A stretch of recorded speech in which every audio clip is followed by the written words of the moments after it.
Good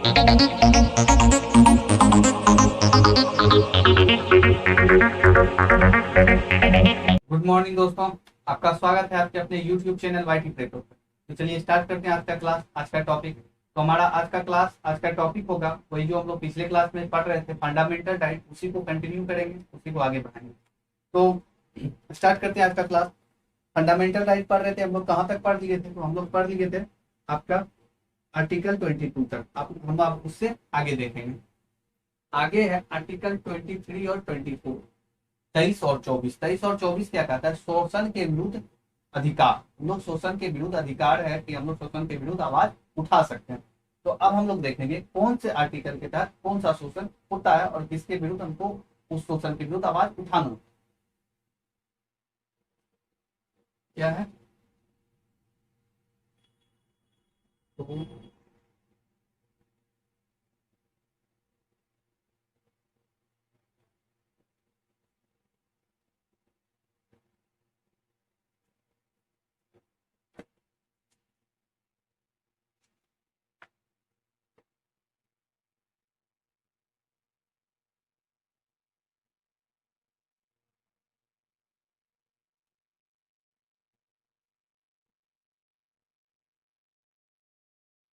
good morning दोस्तों, आपका स्वागत है आपके अपने YouTube चैनल वाईटी पेपर पे। तो चलिए स्टार्ट करते हैं आज का क्लास, आज का टॉपिक। तो हम लोग आज वहीं से कंटिन्यू करेंगे जहाँ पिछला क्लास में हम लोग क्लास समाप्त किए थे। तो पिछले क्लास में हम लोग जो समाप्त किए थे वो टॉपिक, वो चल रहा था हमारा टॉपिक फंडामेंटल राइट का आर्टिकल 22 तक हम लोग पढ़ लिए थे। अब उससे आगे देखेंगे। तो आगे हमारा 23 और 24।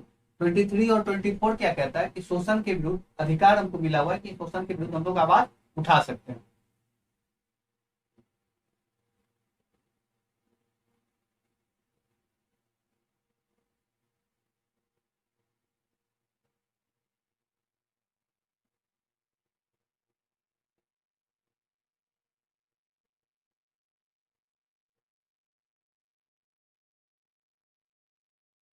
इसके तहत आता है कि ये आता है 23 और 24। शोषण के विरुद्ध अधिकार हमको किसके तहत मिला है? आर्टिकल 23 और 24 के तहत। अब हम लोग देखेंगे 23 क्या कहता है।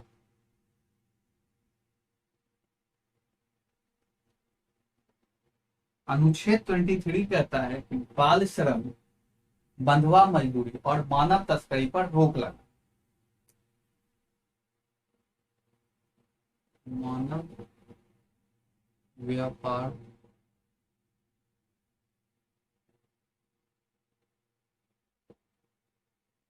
बाल श्रम और क्या है,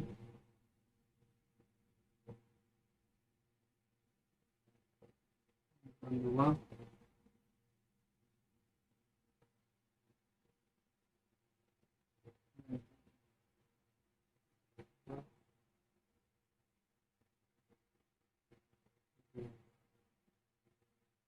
बाल श्रम, मानव व्यापार, बाल श्रम और बंधुआ मजदूरी पे क्या रोक।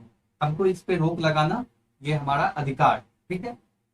उसके बाद आर्टिकल 23 के तहत आपका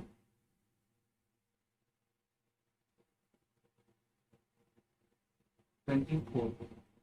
24 क्या कहता है? 24 कहता है 14 वर्ष से कम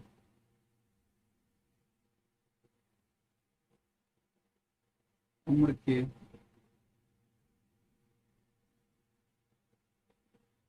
बच्चों को कारखाने में कार्य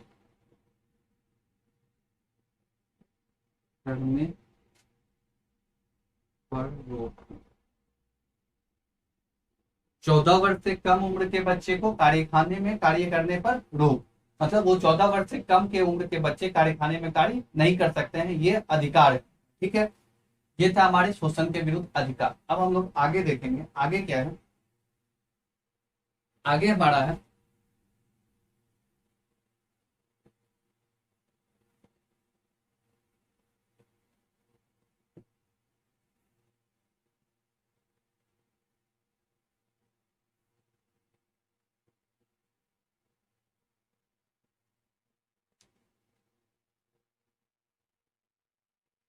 आगे हमारा धार्मिक स्वतंत्रता, हमको धार्मिक स्वतंत्रता भी मिला हुआ है कि हमको धर्म कर्म कार्य में भी हम स्वतंत्र हैं कि हम कर सकते हैं।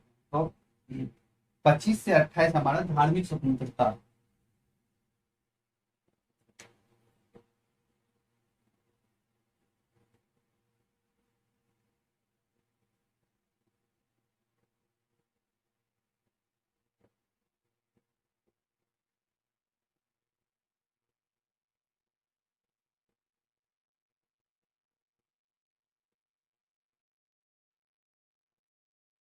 धार्मिक स्वतंत्रता का अधिकार हमको मिला हुआ है। आर्टिकल कितने से कितने तक है? ये है आपका 25 से लेकर के 28, मतलब 25 से लेकर के 28 तक हमको धार्मिक स्वतंत्रता का अधिकार मिला हुआ है।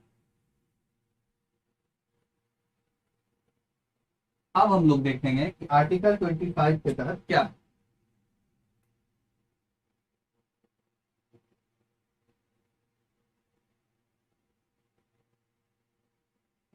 आर्टिकल 25 के तहत क्या होता है कि अपने धर्म को पालन करना और उनका प्रचार प्रसार करना।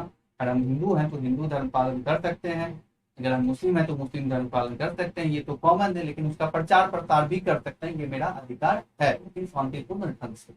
गलत नहीं होना चाहिए, पॉजिटिव भी होना चाहिए, उसके हिसाब से हम ये प्रचार प्रसार कर सकते हैं। ठीक है,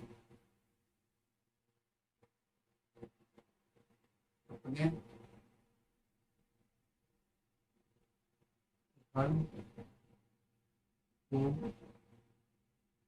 पालन करना और उनका प्रचार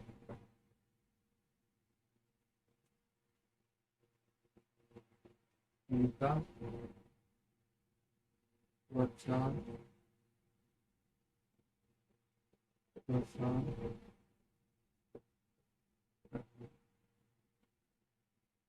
अपने धर्म को, अपने धर्म को हम क्या पालन कर सकते हैं और उनका प्रचार प्रसार भी कर सकते हैं, ये मेरा अधिकार है। उसके बाद आर्टिकल 26 कहता है कि धार्मिक कार्यों का प्रबंध कर सकते हैं। मीन्स कि हमको धार्मिक कार्य का प्रबंध या धार्मिक कार्य को कुछ करवाना है, धार्मिक कार्य का प्रबंध हम कर सकते हैं। राम मंदिर का निर्माण करवाना है तो प्रबंध कर सकते हैं। तो कोई भी मंदिर, राम मंदिर हो, कोई भी मंदिर हो, मंदिर का निर्माण करवाना है उसका प्रबंध हम कर सकते हैं, या फिर कोई भजन कीर्तन करवाना है उसका भी प्रबंध हम कर सकते हैं, ये मेरा अधिकार क्या है।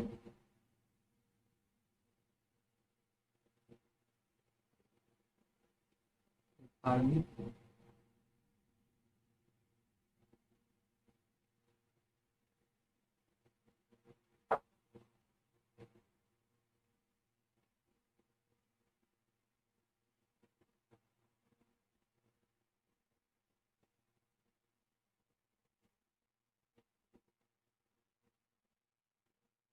कार्यों का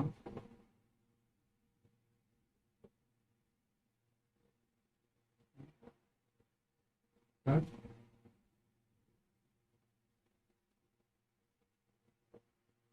धार्मिक कार्यों का क्या कर सकते हैं? प्रबंध कर सकते हैं कि हम ये धार्मिक कार्य कर रहे हैं। जैसे धार्मिक कार्य में क्या होता है, मंदिर का निर्माण हो जाता है, या फिर कहीं पे आप देखते हो कि यज्ञ होता है, बहुत सारा बड़ा बड़ा यज्ञ होता है, उसके बाद भजन कीर्तन होता है, इसका प्रबंध हम कर सकते हैं। धार्मिक कार्य क्या होगा, पूजा पाठ से ही रिलेटेड हर चीज होगा। धर्म का जो कार्य होता है हम लोग क्या करते हैं, धार्मिक कार्य, उसका प्रबंध हम लोग कर सकते हैं। ये आपका आर्टिकल कितने के तहत आता है? 26 के तहत आता है। और 27 क्या करता है कि हम दान ये भी दे सकते हैं, दान ये देने का भी अधिकार है। धार्मिक कार्य के लिए हम दान भी दे सकते हैं, दान देने का,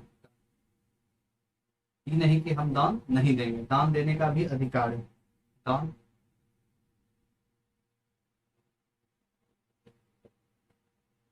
देने का,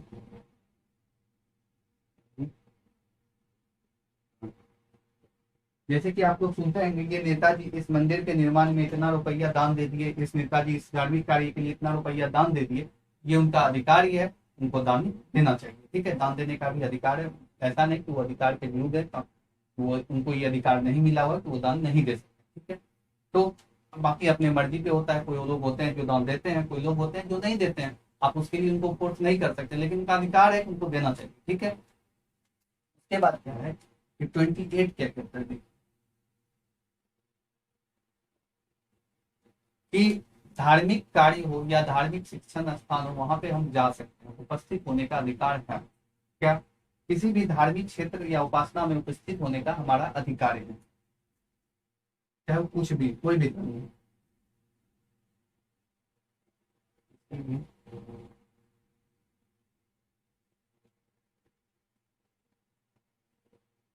धार्मिक,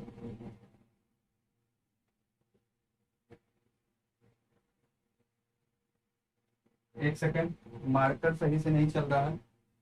एक सेकंड।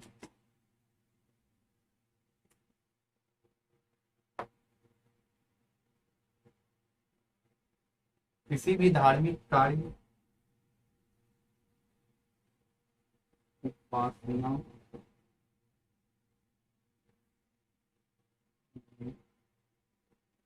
उपस्थित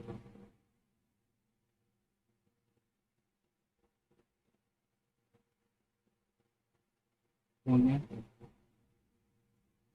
का अधिकार।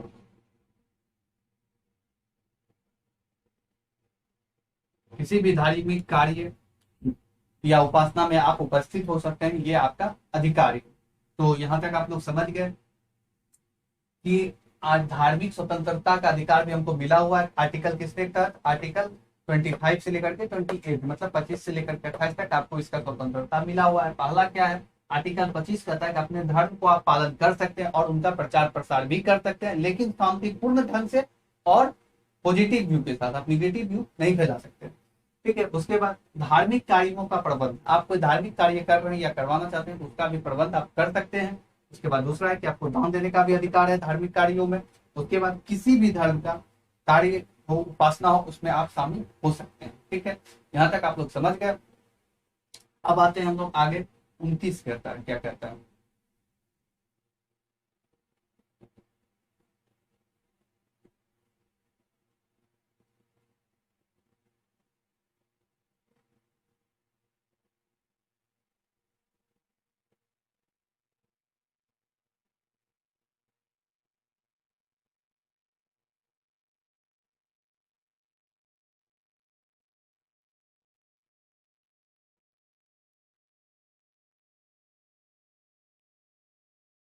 अब हम लोग देखेंगे कि आखिर 29 क्या कहता है। 29 कहता है कि सांस्कृतिक एवं शिक्षा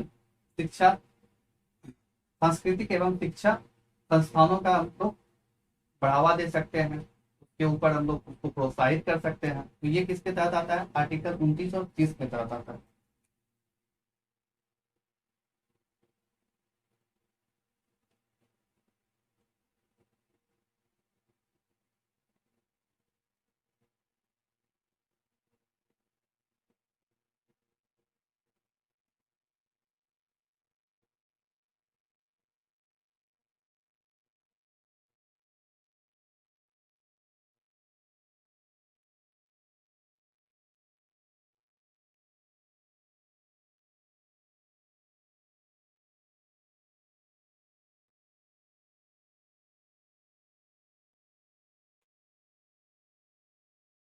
सांस्कृतिक एवं शिक्षा का संरक्षण 29-30 के तहत आता है। ये भी हमारा अधिकार है। पहला क्या है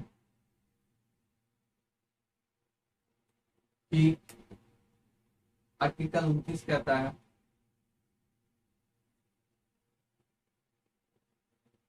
अल्पसंख्यकों,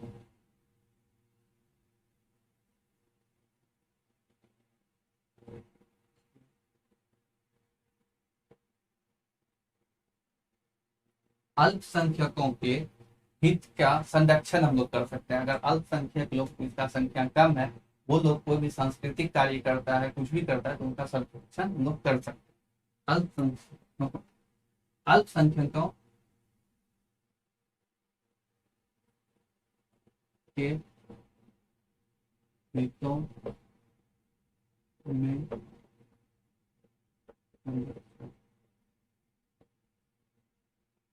अल्पसंख्यकों के हितों में संरक्षण। ठीक है। उसके बाद दूसरा है कि आर्टिकल 29 के तहत आता है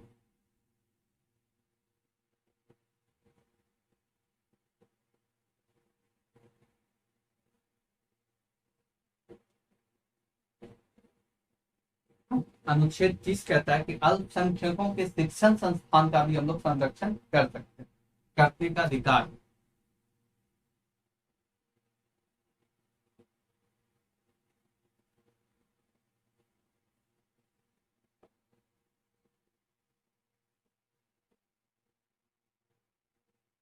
के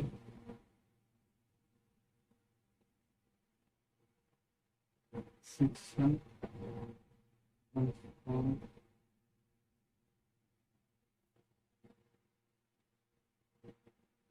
का संरक्षण, अल्पसंख्यकों के शिक्षण संस्थान का संरक्षण ये हमारा अधिकार है, ठीक है। उसके बाद हम लोग देखेंगे कि आर्टिकल 32 क्या कहता है। आर्टिकल 32 कहता है संवैधानिक उपचार। आर्टिकल 32 क्या कहता है? संवैधानिक उपचार।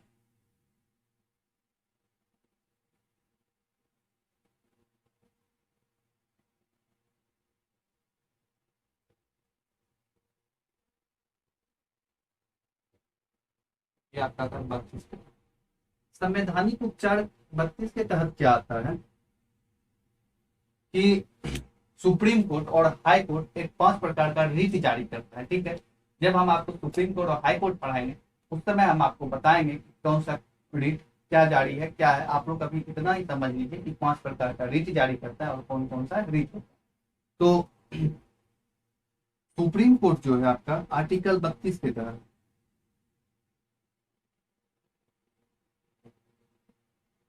सुप्रीम कोर्ट आर्टिकल 32 के तहत और high court, supreme court article 32 के तहत 5 प्रकार का रीट जारी करता है और हाई कोर्ट आर्टिकल 226 के तहत 5 प्रकार का रीट जारी करता है।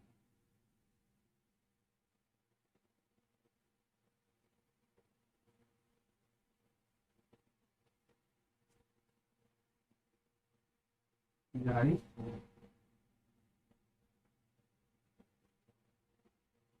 करता है।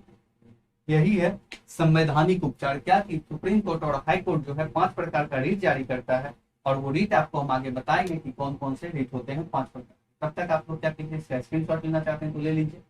2 मिनट 2 सेकंड का आप लोग के पास समय है, स्क्रीन शॉट लेना चाहते हैं तो ले लीजिए और जो नहीं लिखे पहले लिख लीजिए, वीडियो पॉज।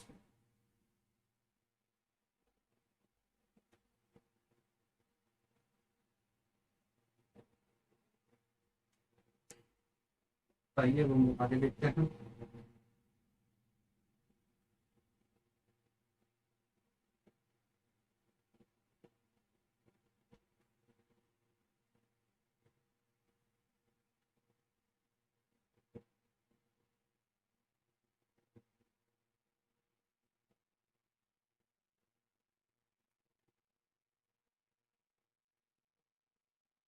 अब हम लोग देखेंगे कि 5 प्रकार के रीट कौन कौन से।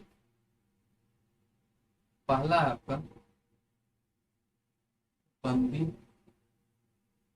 प्रति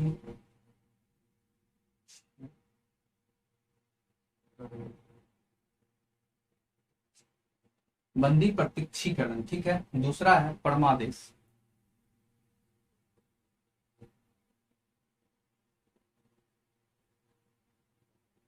दूसरा क्या है आपका? परमादेश। उसके बाद है प्रतिषेध।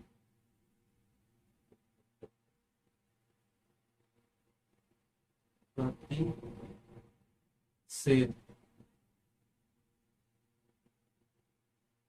उसके बाद तीसरा है उत्प्रेषण। और तीसरा तो हो गया, चौथा है आपका उत्प्रेषण।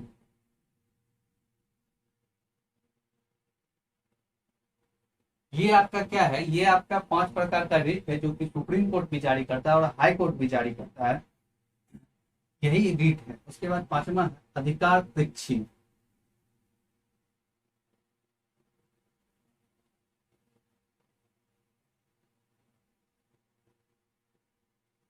ये जब हम आपको सुप्रीम कोर्ट और हाई कोर्ट पढ़ाएंगे उस समय आपको अच्छे से बताएंगे, हर एक रीट के बारे में बताएंगे कि कौन से रीट के तहत क्या होता है, इसका हर एक चीज को डिफाइन करेंगे। अभी आप लोग इतना ही जान जाइए, बाकी ये तो आपको पूछेगा भी नहीं, आपको हम बस जानकारी के लिए बता दिए कि ये 5 होता है, लेकिन आपसे बस इतना ही पूछेगा कि कौन कौन से रीट, मतलब 5 प्रकार के writ supreme court high court कितने प्रकार के रीट जारी करते हैं। रेलवे में बस यही क्वेश्चन आ सकता है आपसे कि 5 हाई कोर्ट और सुप्रीम कोर्ट कितने प्रकार के रिट जारी करते हैं, तो आपको ऑप्शन में मारना है 5 प्रकार के। कौन कौन से होते हैं ये आगे हम पढ़ेंगे, ये 5 प्रकार के होते हैं ये हम लोग आगे पढ़ेंगे। तो मौलिक अधिकार यहीं तक था, मौलिक अधिकार चैप्टर आज क्लोज हो गया।